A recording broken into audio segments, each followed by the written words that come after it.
اب اس کے دل کے اندر شیخ کے سارے انوارات کا عکس آ رہا ہے اور وہ بیٹھا لطف لے رہا ہے اس سے۔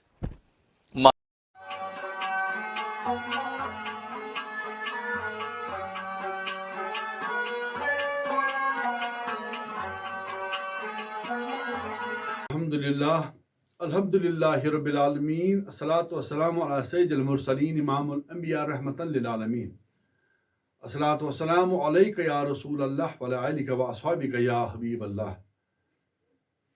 درود و سلام ہو آقا نامدار حضرت احمد مجتبیٰ محمد مصطفیٰ صلی اللہ علیہ وسلم پر، ان کے آل پر، ان کے اصحاب پر، ان کی ذریت پر اور اولیاء امت پر۔ ناظرین، ہمیں کافی مسرت ہوئی، بہت خوشی ہوئی کہ آپ نے ہمیں سبسکرائب کیا، لائک کیا اور ہمیں سراہا، ہماری حوصلہ افزائی کی، بہت بہت شکریہ۔ تو آپ کا مزید وقت ضائع نہ کرتے ہوئے ہم سیدھے موضوع پہ آتے ہیں کہ آج کا ہمارا موضوع ہے پیر و مرشد میں آپس میں نسبتیں۔ جو پیر و مرشد میں آپس میں خاص نسبتیں ہونی چاہیے وہ کیا ہے، کیا ہونی چاہیے؟ آئیے ملاحظہ کرتے ہیں مفتی منیر الدین اخون صاحب کے زبانی۔ اس کے لیے میں نے بتایا کہ شاہ عبدالعزیز محدث دہلوی رحمۃ اللہ علیہ نے 4 نسبتیں لکھی ہیں کہ نسبت کی 4 قسمیں ہیں۔ جب پیر و مرشد کے ساتھ ایک ربط قائم ہوتا ہے 4 قسمیں۔ پہلی فرمایا نسبت انعکاسی، دوسری فرمایا کہ نسبت القائی، تیسری نسبت اصلاحی اور چوتھی نسبت اتحادی۔ یہ 4 نسبتیں، یہ 4 نسبتیں اپنے اپنے درجے کے اعتبار سے کسی بھی مرید کو اپنے مرشد کے ساتھ ان 4 میں سے کوئی ایک نسبت حاصل ہوتی ہے تو اسی طریقے سے آگے ترقی کرتا ہے۔ فرمایا سب سے کمزور جو نسبت ہے نسبت انعکاسی ہے۔ نسبت انعکاسی کی مثال فرمایا کہ یہ ہے کہ مرید پیر و مرشد کی دیے ذکر و اذکار کے ذریعے سے اپنے دل کو مزکا اور مصفا کر لیتا ہے، آئینے کی طرح چمکا لیتا ہے۔ اب وہ چمکے ہوئے آئینے کے ساتھ جب اس کی مجلس میں آتا ہے تو شیخ و مرشد کے قلب کے اندر جو انوارات ہیں ان انوارات کا عکس اس کے قلب پر محسوس ہوتا ہے۔ ظاہر ہے کہ آئینہ جب سامنے رکھیں گے سب کچھ آئینے کے اندر آ جائے گا۔ اب اس کے دل کے اندر شیخ کے سارے انوارات کا عکس آ رہا ہے اور وہ بیٹھا لطف لے رہا ہے، اس سے محظوظ ہو رہا ہے، سن رہا ہے۔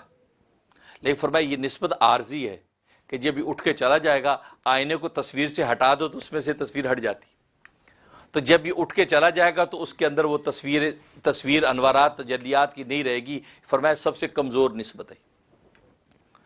اور دوسرے نسبت القائی، نسبت القائی کی مثال فرمایا ایسے ہے کہ جیسے کہ مرید ایک چراغ اور اس کی بتی اور تیل پورا تیار کر کے لے جائے، اپنے ذکر و اذکار مجاہدات کے ذریعے سے اپنے دل کو تیار کر کے لے گیا، اللہ کے ذکر کے تیل سے بھی اور اخلاص کی بتی سے بھی دل کا چراغ تیار کر کے لے گیا۔ اب شیخ کے دل کا چراغ جہاں اللہ کی محبت کی لو جل رہی تھی، اس لو کے ساتھ لو لگا کے اسے اپنا چراغ جلا لیا۔ اب اپنے دل کا بھی چراغ جلا لیا، اب وہ بھی جل رہا ہے، وہ بیٹھا اس کا لطف لے رہا ہے۔ اب یہ اٹھ کے چلا بھی گیا تو اس کا چراغ اس کے گھر بھی جلتا رہے گا۔ اور فرمایا جب تک تیل اور بتی رہے گی اس کا چراغ جلتا رہے گا۔ اب تیل اور بتی جتنی قوی ہوگی اس قوت کے اعتبار سے اس کا چراغ اتنی دیر تک جلے گا۔ اگر کمزور ہے، تھوڑا تیل، کمزور بتی، تو مخالف ہوا سے بھی بجھ جائے گا۔